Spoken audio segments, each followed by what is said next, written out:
Hello, you're very welcome to the Irish Independence League of Ireland review video. I'm here at Tallaght Stadium. It's after finish. Shamrock Rovers 4, St. Pat's 0. Aidan, I didn't think I was going to be saying that at the end of this Dublin derby. Stephen Bradley's after celebrating with the fans there, the players, their biggest home win since September. Absolutely awesome display by the Hoops here tonight. It was a little bit, I suppose you could say, less eventful goals-wise at Tolka Park. Shells 0, Drogheda 0.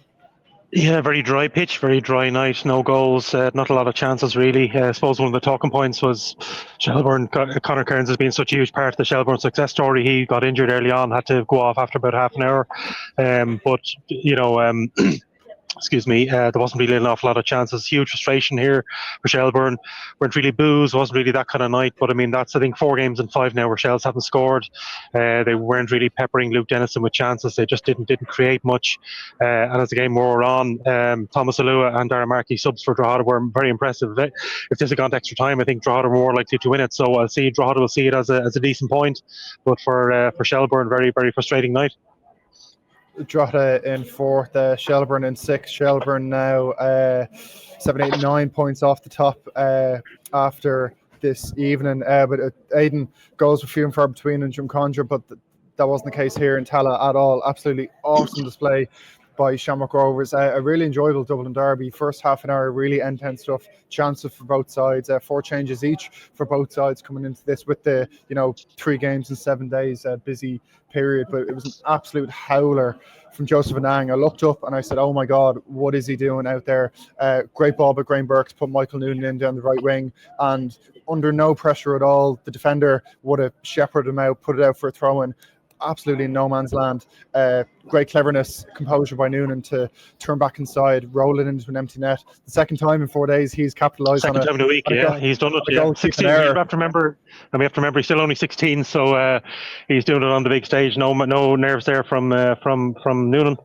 For a second time in 4 days, he's been gifted a goal, and from there, Pat's had a big chance, Mason Melia, to make a 1-1 and sliding doors moment. Big save from Ed McGinty. And Rovers just went up the gears then. Graham Burke with 2, Aaron Green off the bench, adding the 4th. Graham Burke, his first goal, brilliant shot from 25 yards. But from Stephen Kenny's point of view, they'll be absolutely furious with that. The striker picked the ball up inside his own half, was allowed to roam 35 yards, breezed past Jamie Lennon without a challenge made, struck the ball in the bottom corner. Joseph Anang could have maybe done better. Not sure if it took a little lick on its way in. But Aidan, that's Rovers maintain their top of the league position. 5 points clear now. Obviously, Derry and Bows have game in hand in 2nd and 3rd. But Rovers' biggest win since September, St. Pat's biggest loss since September 23. I didn't think I'd be saying that at the start of tonight at all. And it's fallen right for Rovers. I mean, the players have come back from injury again. Stephen Bradley has his options, which Shelbourne really had a weak bench here tonight. I think that's the big difference. Shelbourne, the squad needs a lot of work. If Shelbourne are A, going to compete for the league this year, and B, do something in Europe, this squad won't do what they really need. They're missing a couple of through injury, suspension. It doesn't look like it's that serious for Conor Kearns.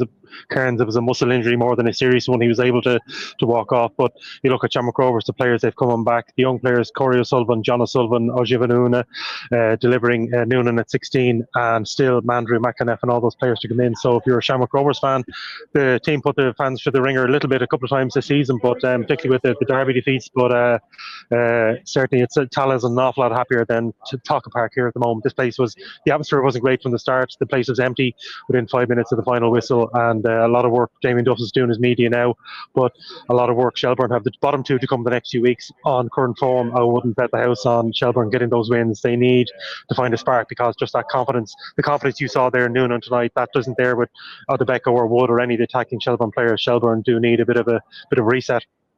Well, Shelbourne looking to defend their title this season, and Shamrock Rovers absolutely doing everything they can to take their title back after their previous 4 in a row. And tonight was an absolute statement of intent from Shamrock Rovers that they mean business this season, beating St. Pat's 4-0. Aidan, I'll let you talk to Damien Duff and Kevin Doherty. I have Stephen Bradley and Stephen Kenny to talk to now. Thanks very much for that, and you can follow all the latest reaction to tonight's 2 games with the Irish Independent.